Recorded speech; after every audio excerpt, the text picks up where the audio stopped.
yaşında? 90 yaşında. Doğrudan evlenir, canı için evlenir. Gelin de oynayak, çalıp hem okuyak. Gelin de oynayak, çalıp hem okuyak. Gelin de oynayak, çalıp hem okuyak.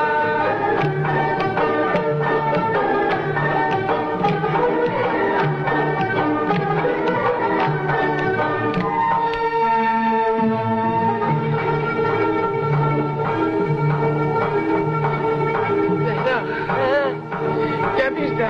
Gel. Vay. Balam Sağ olun, kifayet. He? Kifayettir, sağ olun.